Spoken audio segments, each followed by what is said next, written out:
আমরা অন্য একটি প্রসঙ্গে একটু যাই, সেটি হচ্ছে সাংবাদিক দম্পতি সাগর রুনি নিহত হয়েছেন এবং সেই বিচার বা দোষীদেরকে এখনো শনাক্ত করা যায়নি সেভাবে। তো আজকে সাগরের মা ঢাকা রিপোর্টার্স ইউনিটিতে এসেছিলেন এবং সেখানে তিনি সবার কাছে অনেক আবেদন রেখেছেন। তার আকুতি আমরা কিছুটা দেখে নিই, এরপরে আমরা একটু আলোচনা করবো সে বিষয়ে। তখনই আশাহত হয় যখন তোমাদের কলম থেমে যায়। যখন আমি পেপার খুললে আমার সাগরের কোনো খবর না পাই, তখনই আমি আশাহত হয়ে যাই। আমি সাগরের দেখে থাকি রক্ত দেখার জন্য আমার সাগরের কথা কিছু বলে পুরোপুরি ছিল। কারণ আপনার সত্তা ধরে আমার ছেলেদেরকে আমি বলতে চাই, আমি এই ধর দিচ্ছি রৌদ্র সবকিছু আমার বুকে নিয়ে আমার ছেলে হত্যা বিচার চাই। আমি আজ রাজপথ নেমেছি শুধু আমার ছেলে হত্যা বিচারের জন্য।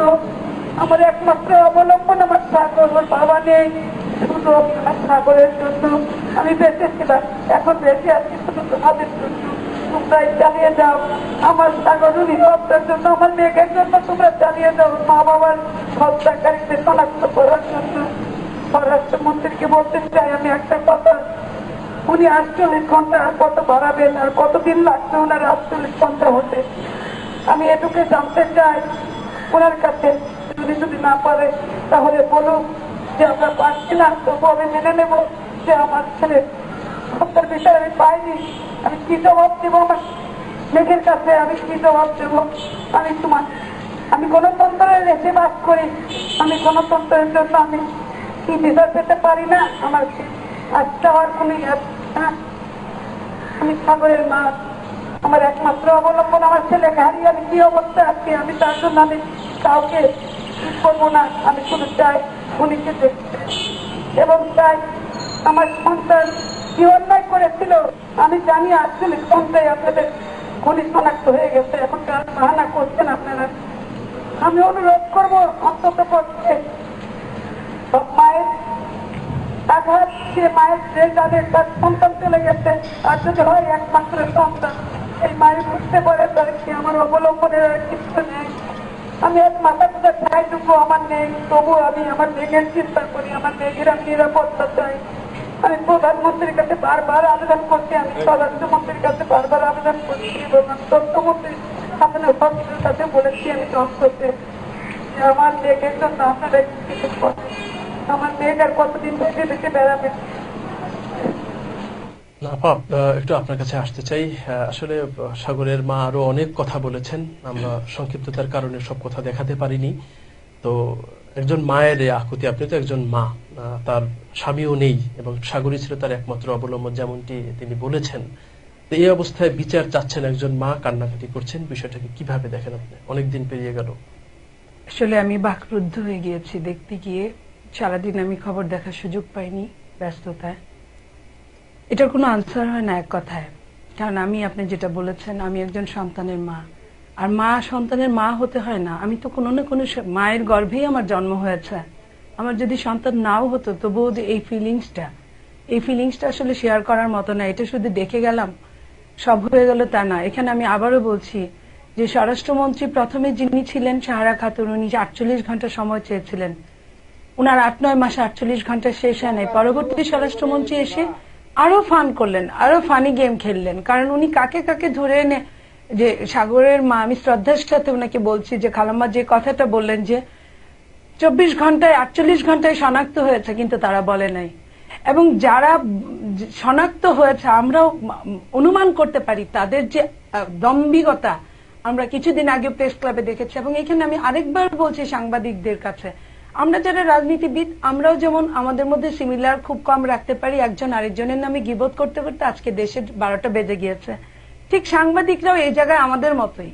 এটা আমি খুব ক্ষোভের সাথে কষ্টের সাথে বলছি।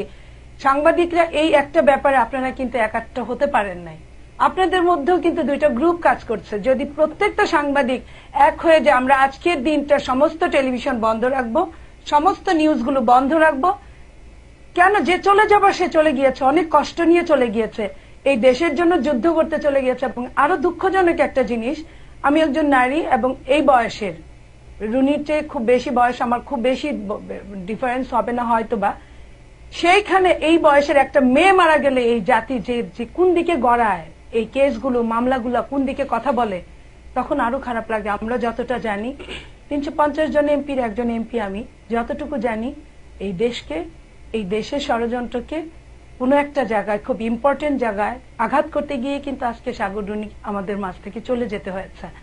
তো সেই জায়গায় আমাদের অপরাধীরা এত বেশি শক্তিশালী, সেই আবার ইকোনমিক্স পত্রিকার কথায় বলতে হয়, এত বেশি শক্তিশালী যে এখানে অপরাধটাই আজকে ন্যায়সঙ্গত হয়ে গিয়েছে, এবং যারা অপরাধ জগতে চরমভাবে বিচরণ করছে তারাই এই দেশের মালিক। এটা কোনো এখন মাফিয়া চক্রের দেশ হয়ে গিয়েছে। একটা দিব্যি একটা তার বাসায় যখন মারা গেলেন আমাদের সাংবাদিক দম্পতি, তখন আমাদের মাননীয় প্রধানমন্ত্রী বললেন যে কারো বেডরুম পাহারা দেওয়ার দায়িত্ব আমার না। যে মানুষটা, আমি একটু বলবো এখানের সাথে মিলাবো, ঠিক একই অবস্থায় বিশ্বজিতের কথা আসছে। যখন রাস্তায় তার পেটোয়া বাহিনী দিয়ে মারালেন, তখন উনি বললেন, কিছুই বললেন না, বললেন যে এই লোকগুলা যারা মেরেছে তারা বিএনপির ঘর থেকে আসছে, জামাতের ঘর থেকে আসছে। এই যে কথাগুলো, অথচ ওই বিশ্বজিৎ সে কিন্তু হিন্দু, তার নামের সঙ্গে যদি কোনো মুসলিম নাম থাকতো আমি ড্যাম শিওর যে তাকে জামাত বানায় দিতে কুণ্ঠাবোধ করতো না এই সরকার।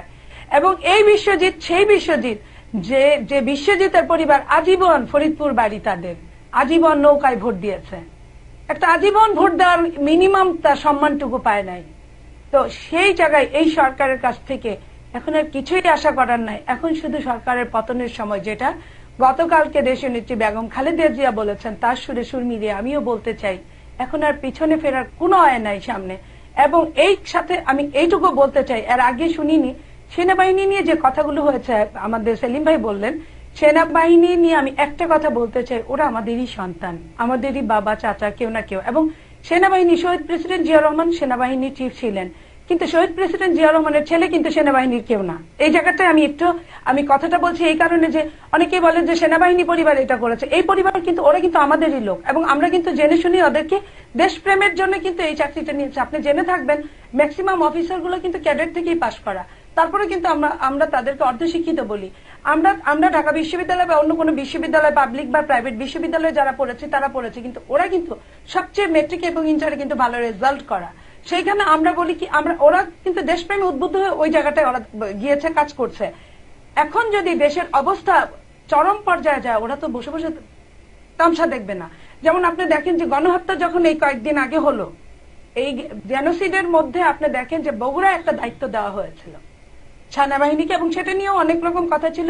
আমাদের মহামান্য স্বরাষ্ট্রমন্ত্রী, আমি মহামান্য বললাম কারণ উনি সব ব্যাপারে ফতোয়া দেন, এই আপনার ফরিদউদ্দিনরা এক ব্যাপারে ফতোয়া দেন, উনি সব ব্যাপারে বাংলাদেশে ফতোয়া দেন। তো উনি বললেন যে না, সেনাবাহিনী নামে নাই, কিন্তু সেনাবাহিনীর অফিসাররা ইনচার্জ এবং জেলা প্রশাসক বললেন সেনাবাহিনী নেমেছে।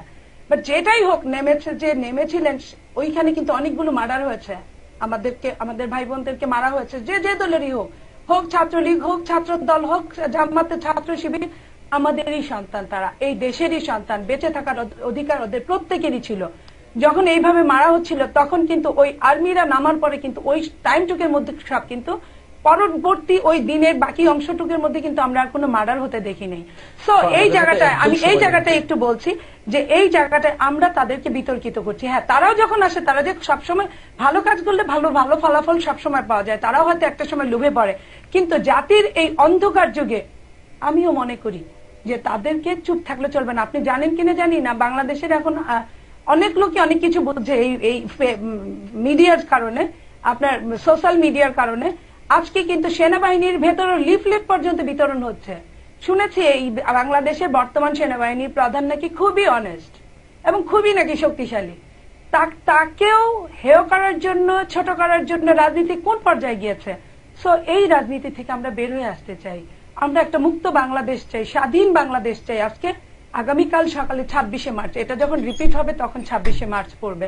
এই 26শে মার্চে আমরা চাই আমাদের সন্তানরা যেন দুধে ভাতে না থাকে, ডালে ভাতে থাকে, স্বস্তিতে যেন ঘরে ফিরে আসতে পারে। আমি মা হয়ে যেন টেনশনে না থাকি, আমার সন্তান আর ফিরে আসবে না। সেলিম ভাই, সাগরের মায়ের আকুতি নিয়ে কথা হচ্ছিল, আপা অনেক কথা বললেন সেই প্রসঙ্গে গিয়ে। সাগরের মায়ের যে বক্তব্য, যে আপিল, যে আবেদন, সেই বিষয়টাকে আপনি কিভাবে দেখেন? না, অত্যন্ত খুবই হৃদয় বিদারক, একজন মা হিসেবে তো তিনি এটা বলতেই পারেন, এবং এটা আমাদের হৃদয় ছুঁয়ে গেছে। এখন পুলিশ কেন এখানে চোর পুলিশ খেলছে, এটা নিয়ে এক এক সময় এক রকম কথা শুনি।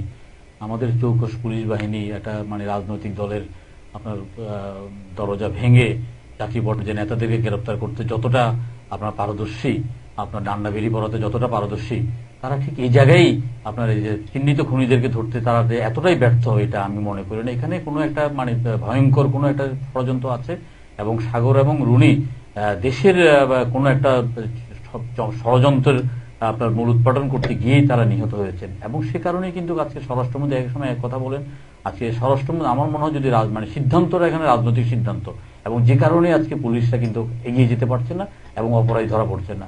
আজকে যে সাগরের মায়ের যে আকুতি, আমার কাছে এটা দেখার পর মনে হলো যে আমার বারবার মনে পড়ছে ইলিয়াস আলীর কথা, কি একজন টকবকে একজন তরুণ রাজনীতিবিদ গায়েব হয়ে গেল, কোনো কথা নাই। তার মাও কিন্তু এইরকম আকুতি, তার স্ত্রীর কিন্তু একরকম আকুতি, তার সন্তানের কিন্তু এক আকুতি। আমরা আজকে স্বাধীনতার 42 বছর পরে শুধু এই অপমৃত্যু, এই গুম খুনের রাজনীতি নিয়েই ঘুরপিট কাটছি। আমরা আগামীকাল 26শে মার্চ এই মহান স্বাধীনতা দিবসের প্রাক্কালে অন্তত কায় মনোবাক্য এটা আমরা প্রার্থনা করি যে আমাদের সবাই শুভবুদ্ধি হোক, আমরা দেওয়ালে লিখন পড়ি, আমরা কাচের ঘরে বসে একে অপরের প্রতি ঢিল না ছড়ে আমরা দেশকে সামনের দিকে এগিয়ে নিয়ে যাওয়ার জন্য আমাদের যার যার কাছে যে যে দায়িত্ব আছে সেই দায়িত্ব আমরা যথাযথ পালন করি। এটাই হোক আমাদের আজকের আগামী দিনের যে স্বাধীনতা দিবসের আমাদের শপথ।